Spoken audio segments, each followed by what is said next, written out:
முன்ன பின்ன தெரியாத ஒருத்தர் உங்ககிட்ட வந்து சார் எனக்கு 10 லட்ச ரூபாய் வேணும் அப்படின்னு கேட்டார்னா நீங்கள் என்ன பண்ணுவீங்க?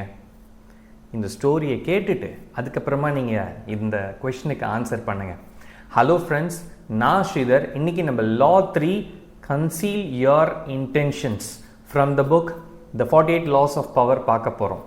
ஒரு ஸ்கூல் பிரின்சிபல் அவரோட ஸ்கூலில் ஒரு சொஃபிஸ்டிகேட்டட் சூப்பரான லைப்ரரி கட்டணும்னு ஆசை.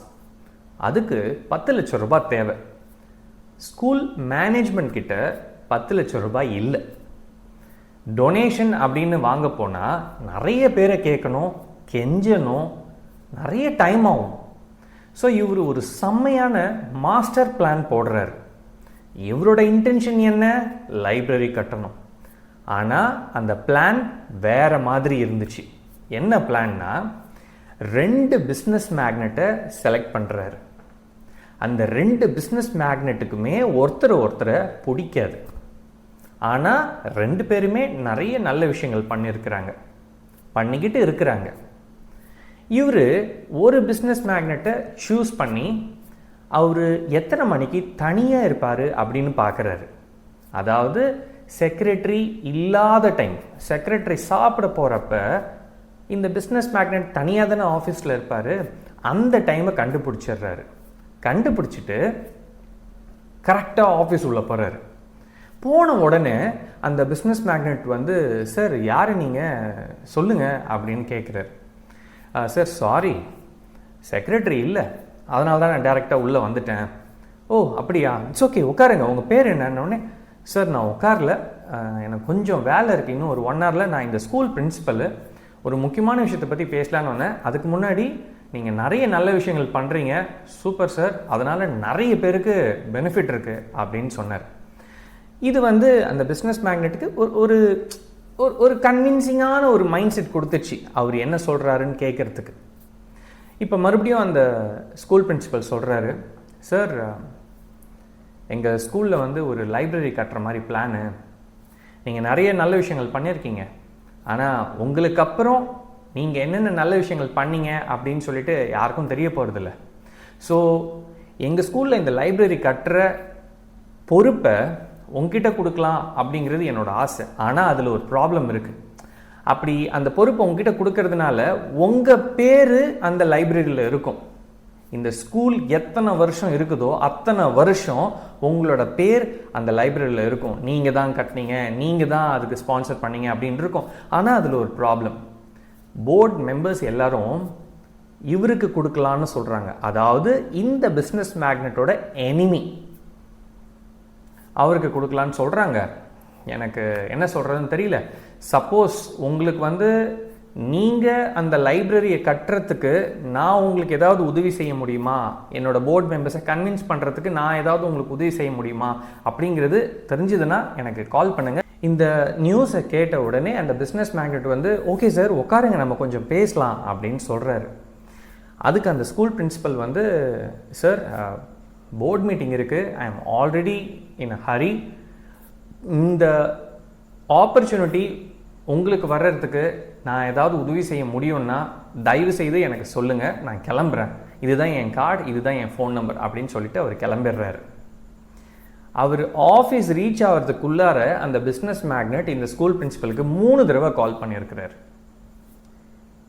ஸோ அந்த ஸ்கூல் பிரின்சிபல் திருப்பி கால் பேக் பண்ணுறாரு.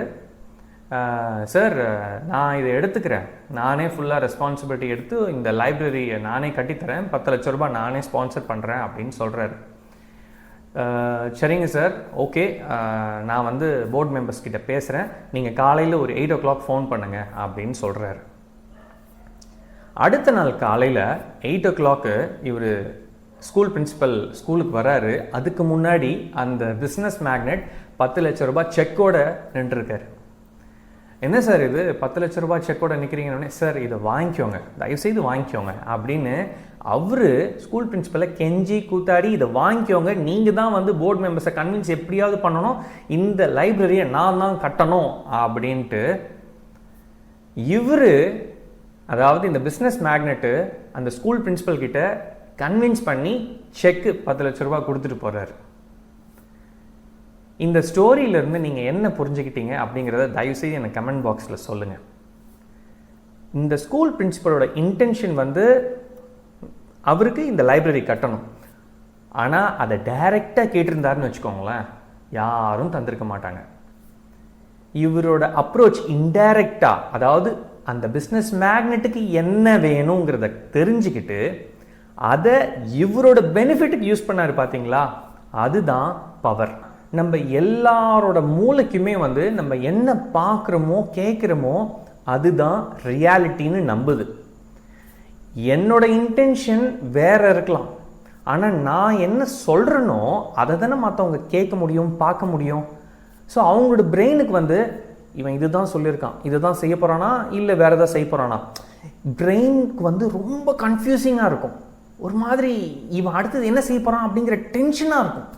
நம்ம எல்லாருக்குமே வந்து அடுத்தது என்னங்கிறது தெரிஞ்சிருக்கணும். அப்போ தான் நம்ம ஏதோ கண்ட்ரோல் பண்ணுற மாதிரி ஒரு ஃபீலிங் நமக்கு இருக்கும். இந்த விஷயத்தை நம்ம யூஸ் பண்ணி நம்மளோட இன்டென்ஷன்ஸ் வேறையாக இருக்கலாம், ஆனால் சொல்கிறது மற்றவங்க முன்னாடி செய்யறத வேறையா நம்ம காட்டினோம்னா மற்றவங்க ஓ இதுதான் நம்ம இன்டென்ஷன் அப்படின்னு நம்பிடுவாங்க.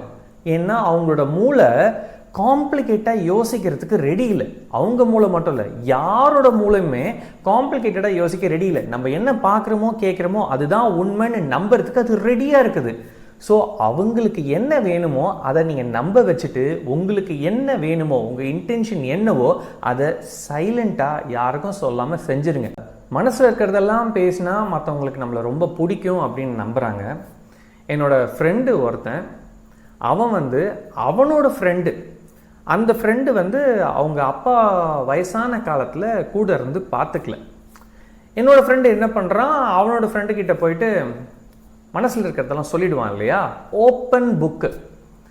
டே என்னடா அப்பா சின்ன வயசில் உன்னை இவ்வளோ நல்லா பார்த்துக்கிட்டாரு, நீ இப்போ இவ்வளோ சம்பாதிக்கிற, அப்பாவை பார்த்துக்க மாட்டேறியே, ஒழுங்கா பார்த்துக்கூடா, தப்புடா நீ பண்ணுறது, கொஞ்சம் புரிஞ்சுக்கூடா அப்படின்னு மனசில் இருக்கிறத சொல்லிட்டான். அதுக்கு அடுத்த நாள்லேருந்து ஃப்ரெண்டோட ஃப்ரெண்டு இவனை பார்த்தாலே நவுந்து போயிடுவான், பேச மாட்டான். நான் அப்போ சொன்னேன் என் ஃப்ரெண்டுக்கிட்ட, டேய் வாய் மூடிக்கிட்டு இருந்திருக்கலாம்ல. இந்த உலகத்தில் இருக்க எல்லாருக்குமே அவங்களுக்கு என்ன கேட்கணும்னு நினைக்கிறாங்களோ அதை மட்டும்தான் கேட்பாங்க. அது இல்லாமல் நம்ம வேற ஏதாவது போயிட்டு ஒரு விஷயம் சொன்னோம்னு வச்சுக்கோங்களேன், நம்ம அவங்களுக்கு பிடிக்காதவங்களா போயிடுவோம். இப்போ இந்த ஸ்கூல் பிரின்சிபல் அவரோட இன்டென்ஷன்ஸை டைரெக்டாக சொல்லியிருந்தாருன்னு வச்சுக்கோங்களேன், சத்தியமாக அவருக்கு பணம் கொடுத்துருக்க மாட்டாங்க. அப்படி கொடுத்துருந்தா ஏதோ மேபி 1000ல் கொடுத்துருப்பாங்க. 10 லட்சத்தையும் கொடுத்து தயவு செய்து இந்த 10 லட்ச ரூபாய் நீங்கள் வாங்கிக்கணும் அப்படிங்கிற ஒரு விஷயம் நடந்தே இருக்காது. நம்ம எல்லாரும் ஒரு விஷயம் புரிஞ்சுக்கணும், நம்மளோட மூவ் அடுத்தது என்ன அப்படின்னு மற்றவங்களுக்கு தெரியுதுன்னு வச்சுக்கோங்களேன். பிகாஸ் நம்ம தான் ஓப்பனாக சொல்லிடுறோம் இல்லையா. அப்படி சொல்கிறதுனால ஓ இவன் அடுத்தது என்ன பண்ண போகிறான்னு எனக்கு தெரியுமே அப்படிங்கிற ஒரு ப்ரெடிக்டபிலிட்டி நீங்கள் கொடுத்துருவீங்க, ஒரு சர்டெனிட்டியை கொடுத்துருவீங்க. எந்த விஷயம் அடுத்தது என்ன நடக்க போகுதுன்னு நம்மளுக்கு தெரியுதோ அங்கே ஒரு சுவாரஸ்யம் இருக்காது, ஒரு பயம் இருக்காது, ஒரு நம்மளை யாரும் ஃபோக்கஸ் பண்ண மாட்டாங்க. இவன் அடுத்தது என்ன செய்ய போகிறான்னு நம்மளுக்கு தெரியலையே அப்படிங்கிறப்ப தான் எல்லாரோட ஃபோக்கஸும் நம்ம மேலே இருக்கும். இதுவா எனக்கு தெரிஞ்ச விஷயம், அதை பற்றி நம்ம ஃபோக்கஸ் பண்ண மாட்டோம். எது நம்மளுக்கு தெரியலையோ, எது நம்மளால் கண்ட்ரோல் பண்ண முடியலையோ அதை தான் நம்ம யோசிப்போம், ஃபோக்கஸ் பண்ணுவோம். அதனால் நீங்கள் வந்து ஒரு பவர்ஃபுல் பர்சனாக ஆகணும்னு நினச்சிங்கன்னா உங்களோட தாட்ஸை வேர்ட்ஸாக வெளியில் சொல்லிடாதீங்க, உள்ளுக்குள்ளவே வச்சுக்கோங்க. அதுக்கு பவர் கொடுத்து அதை செயல்படுத்துங்க. அப்படி அவங்க எதிரிங்கள், அதாவது காம்படிட்டர்ஸ், நீங்கள் அடுத்த மூவ் என்ன அப்படின்னு வெயிட் பண்ணிக்கிட்டே இருக்கிறாங்கன்னா நீங்கள் செய்யவே போகிறதில்ல ஒரு விஷயம், அதை பற்றி சொல்லுங்கள், அதுதான் என் அடுத்த மூவ் அப்படின்னு நினச்சி அப்படியே சும்மா போய் சொல்லிட்டே இருங்க. உங்களோட காம்படிட்டர்ஸ் ஓ இதுதான் உங்களோட அடுத்த பிளான் அப்படின்னு நினச்சி அவங்க அதுக்கேற்ற மாதிரி ஸ்டெப் எடுப்பாங்க. பை த டைம் அவங்க ஆல்ரெடி ஏமாந்து ஏதோ ஸ்டெப் எடுத்துகிட்டு இருக்காங்க இல்லையா, அந்த டைமை யூஸ் பண்ணி உங்களுக்கு என்ன வேணுமோ அதை செஞ்சு முடிச்சிருங்க. ஒரு நல்ல பவர்ஃபுல் பர்சன்னா மற்றவங்களுக்கு என்ன வேணும், அவங்க என்ன எதிர்பார்க்குறாங்க அப்படிங்கிறத புரிஞ்சுக்கிட்டு அதை தான் பேசுவாங்க. இவங்களோட தாட்ஸ் என்ன அப்படிங்கிறத வெளியில் காட்டிக்கவே மாட்டாங்க, அப்படியே சைலண்ட்டாக இருப்பாங்க, ஒரு சீக்ரெட் புக்கு மாதிரியே இருப்பாங்க. அடுத்தது இவங்க என்ன செய்ய போகிறாங்க, சைலண்ட்டாகவே இருக்கானே, எதுவுமே சொல்ல மாட்டுறானே, இவனோட மூவ் அடுத்தது என்ன, இவன் காலேஜ் படிக்க போகிறானா, இல்லை வேலைக்கு போக போகிறானா, இல்லை புதுசாக ஏதாவது கோர்ஸ் படிக்க போகிறானா, இல்லை புதுசாக பிஸ்னஸ் தொடங்க போகிறானா, சைலண்ட்டாக இருக்கானே. கன்சீல் யுவர் இன்டென்ஷன்ஸ்.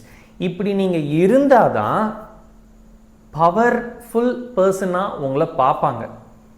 நீங்கள் நினைக்கிறத எல்லாத்தையும் சொல்லிட்டீங்கன்னா you will be another common human being.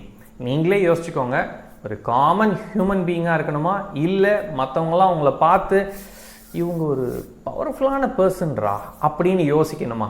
அதை யோசித்து அதுக்கேற்ற மாதிரி நீங்கள் உங்கள் கன்சீல் யுவர் இன்டென்ஷன்ஸை பண்ணுங்க.